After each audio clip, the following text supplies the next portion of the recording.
नमस्कार, मैं हूं नवजोत रंधावा। आप देख रहे हैं आज तक और खबरों की शुरुआत करेंगे राजस्थान से, जहां पर कानूनी लड़ाई के बाद अब सियासी घमासान फिर से तेज हो गया है। सत्र बुलाने को लेकर राज्यपाल और सरकार के बीच में ठन गई है। कांग्रेस भी सड़कों पर आ गई है और पूरे प्रदेश में कांग्रेस कार्यकर्ता अब धरने पर बैठ रहे हैं। मुख्यमंत्री के बेटे वैभव गहलोत भी मंच पर विराजमान है। कांग्रेस का सीधे सीधे आरोप यह है कि बीजेपी सरकार गिराने की साजिश कर रही है। मुख्यमंत्री अशोक गहलोत ने फिर मंत्री परिषद की बैठक बुलाई है, जो आधे घंटे बाद शुरू होगी। उधर राज्यपाल के रुख पर कल देर रात तक अशोक गहलोत ने कैबिनेट बैठक में मंथन भी किया। राज्यपाल ने सत्र बुलाने को लेकर गहलोत सरकार से 6 सवाल पूछे थे और सरकार अब विशेषज्ञों से इसी बात को लेकर राय ले रही है ताकि जवाब भेजा जा सके।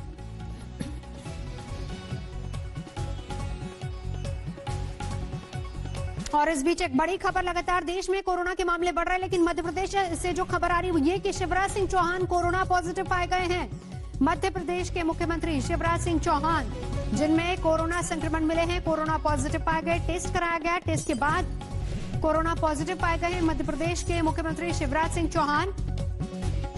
बड़ी खबर है, लगातार प्रदेश में और देश में मामले लगातार बढ़ते जा रहे हैं, लेकिन इस बीच मुख्यमंत्री भी कोरोना की चपेट में आ गए हैं। मध्य प्रदेश के मुख्यमंत्री शिवराज सिंह चौहान टेस्ट के बाद कोरोना पॉजिटिव पाए गए हैं। ट्वीट करके उन्होंने इसके बारे में खुद जानकारी दी है। मध्य प्रदेश के मुख्यमंत्री शिवराज सिंह चौहान ने ट्वीट किया, जानकारी दी। और देश में पहली बार ऐसा हुआ है कि किसी प्रदेश का मुख्यमंत्री कोरोना से पीड़ित हुआ हो। ट्वीट करके इसकी जानकारी उन्होंने दी है। शिवराज सिंह चौहान कोरोना पॉजिटिव पाए गए हैं, ये जानकारी खुद उन्होंने ट्वीट करके दी है। उन्होंने आगे ये भी लिखा है कि मेरे संपर्क में जो भी लोग आए थे वो भी अपना टेस्ट करवाएं, जांच उनकी भी होनी चाहिए। रवीश पाल सिंह हमारे साथ जुड़ चुके हैं। रवीश, क्या खबर, खुद मुख्यमंत्री ने ट्वीट किया है इस मामले में?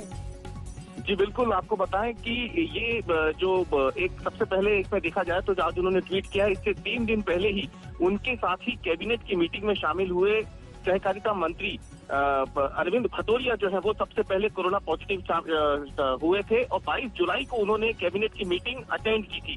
22 जुलाई से पहले 21 जुलाई को शिवराज सिंह चौहान के साथ ही अरविंद भदौरिया लखनऊ में गए थे लालजी टंडन जो राज्यपाल है मध्य प्रदेश के, उनके अंतिम संस्कार के लिए। और खुद अरविंद भदौरिया ने ही ट्वीट कर सबसे पहले इसकी जानकारी दी थी कि उन्हें कोरोना पॉजिटिव हो गया है। और इसके बाद लगातार जो कैबिनेट के तमाम मंत्री हैं, मुख्यमंत्री हैं, उन सभी लोगों ने अपनी जो टेस्ट है वो करवाया था।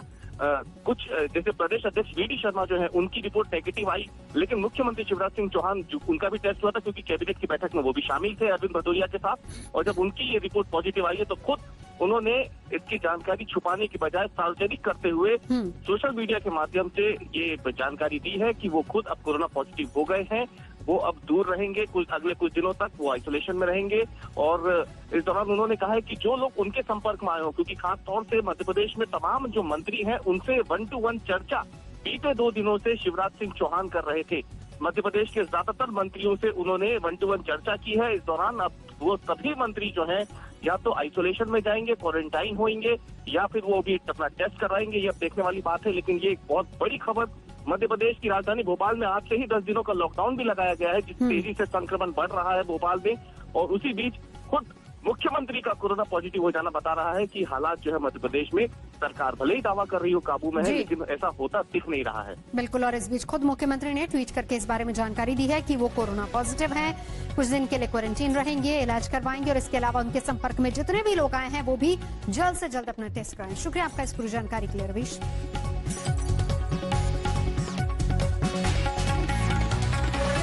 फिर से बात करेंगे राजस्थान की कानूनी लड़ाई की, क्योंकि आपको बता दें कि सीधे सीधे सियासी घमासान फिर से तेज हो गया है। सत्र बुलाने को लेकर राज्यपाल और सरकार के बीच में ठनी हुई है। कांग्रेस भी सड़कों पर है और पूरे प्रदेश में कांग्रेस कार्यकर्ता धरना प्रदर्शन कर रहे हैं। मुख्यमंत्री की मंत्रिपरिषद की बैठक भी अब कुछ ही देर में शुरू होने वाली है। और इस बीच ये भी बता दें कि अशोक गहलोत के बेटे वैभव गहलोत भी इन प्रदर्शनों में हिस्सा ले रहे हैं, वो भी मंच पर विराजमान है। कांग्रेस का सीधे आरोप यह है कि बीजेपी ही इसके लिए जिम्मेदार है, क्योंकि साजिश बीजेपी की है, वो सरकार गिराने की कोशिश कर रही है। अशोक गहलोत ने एक बार फिर से मंत्रिपरिषद की बैठक बुलाई है। कुछ ही देर बाद वो बैठक शुरू होगी। और उधर राज्यपाल के रुख पर कल देर रात तक अशोक गहलोत ने कैबिनेट की बैठक की और राज्यपाल ने सत्र बुलाने को लेकर जो सवाल पूछे थे, 6 सवाल पूछे गए थे अशोक गहलोत से, तो सरकार अब विशेषज्ञों से इस बात को लेकर राय ले रही है और फिर से सत्र बुलाने की मांग करेगी। नहीं हूँ।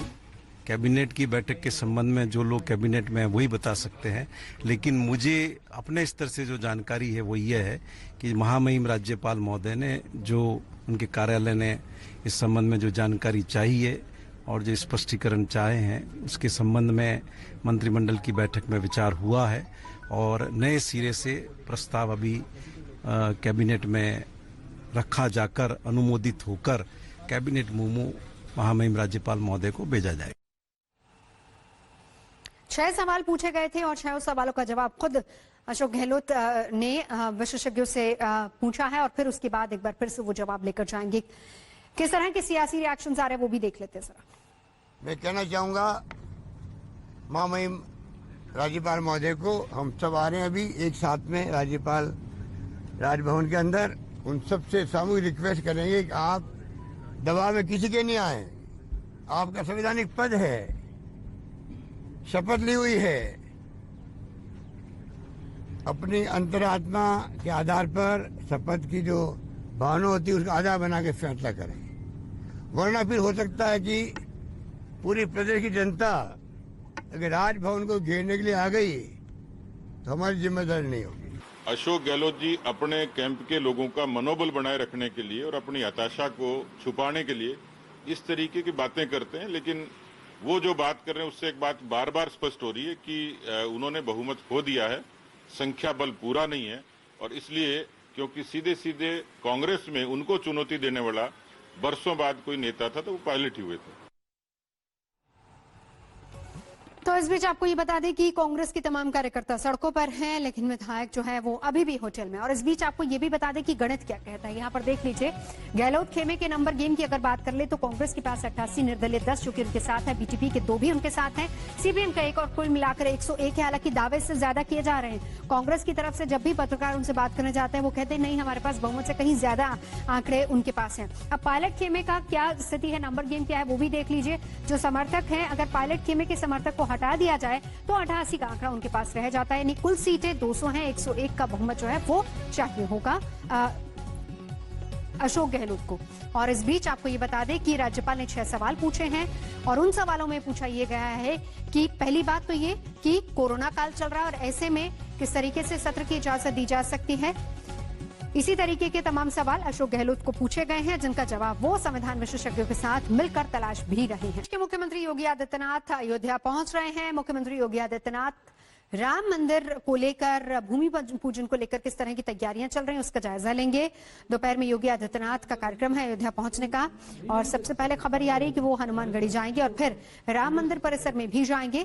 5 तारीख को बता दें कि भूमि पूजन का कार्यक्रम है और उससे पहले योगी आदित्यनाथ इस बात को लेकर सुनिश्चित होना चाहते हैं कि वहां पर तैयारियां सही तरीके से और पुख्ता हो रही हैं, किस तरह के इंतजाम हैं, उन सभी का जायजा उनको लेना है।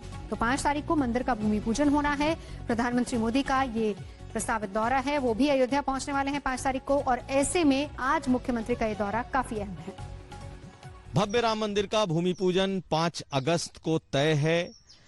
मुख्यमंत्री योगी आदित्यनाथ आज उस पूरे कार्यक्रम की समीक्षा करेंगे, उसका जायजा लेंगे, अयोध्या में होंगे और प्रधानमंत्री मोदी 5 तारीख को अयोध्या में भूमि पूजन करेंगे। बड़े पैमाने पर तैयारियां चल रही हैं, लोगों को इनविटेशन कार्ड दिए जा रहे हैं और हम इस वक्त अयोध्या में हैं और हमारे साथ मौजूद हैं अयोध्या के दर्जनों साधु संत जो यहां रहते हैं, देश भर में घूमते हैं। लेकिन इस वक्त जबकि मुहूर्त को लेकर के काफी कुछ चर्चा चल रही है, महाराज जी ये बताइए कि चर्चा कई लोगों ने ये शुरू की कि ये मुहूर्त ठीक नहीं है, स्वरूपानंद सरस्वती ने कहा, और यहाँ पर भी तैयारियां हमें दिखाई दे रही। देखिए, ये तो जो है जो स्वरूपानंद सरस्वती जी ने जो बयान दिए हैं कि मुहूर्त नहीं है, तो ऐसा है कि उनको ये ध्यान होना चाहिए कि फरवरी मार्च से ही मंदिर के कार्य चल रहा है और ये तो नए चीज होता है तो उसके लिए जो है ना मुहूर्त देखा जाता है। तो एक औपचारिकता है, माननीय प्रधानमंत्री जी को अयोध्या आने के एक औपचारिकता किया जा रहा है। ये भूमि पूजन जो है ये तो मार्च से ही वहाँ का काम चल रहा है, तो कोई नया चीज नहीं है। ये तो बहुत अच्छा, और भी जितना बदलाव हो सका अपनी तरफ से प्रधानमंत्री जी की हार्दिक इच्छा भी थी। और ये एक मंदिर तो नहीं है, पूरे विश्व का सबसे बड़ा मंदिर बनने जा रहा है। इसमें जो बड़े बड़े इंजीनियर हैं जो अपना अपना सलाह दिए, ये तो अच्छी बात है। और जमीन भी पर्याप्त मात्रा में, अच्छा भव्य मंदिर निर्माण अच्छी बात है। आप लोगों को लगता है कि मुहूर्त को लेकर के बहुत चर्चा नहीं होना चाहिए? सब ही सुलभ सब दिन सब देशा सेवत साधर समन कलेसा। कौन कहता है कि मुहूर्त अच्छा नहीं है? स्वरूपानंद जी क्या ज्योतिषी हैं क्या? जगत गुरु जी हैं, जगत गुरु जी हैं। जो लोग बोलते हैं वो बोली बोलते हैं, अपनी बोली थोड़े बोल रहे हैं। आप लोग ये बताइए कि किस तरीके का माहौल है महाराज जी, क्योंकि तैयारी तो बड़े जोर शोर से चल रही है। आज मुख्यमंत्री भी इसकी समीक्षा करने आ रहे हैं। जिस तरीका से जनता का अंदर में उत्साह है, इसे अनुमान किया जा रहा है कि परमात्मा का अति कृपा है। अयोध्या में बहुत साल से इंतजार था इसी उत्साह को देखने के लिए। उनके अंदर उत्साह दिखाई दे रहा है भगवान का प्रति। साधु संतों में बहुत उत्साह है।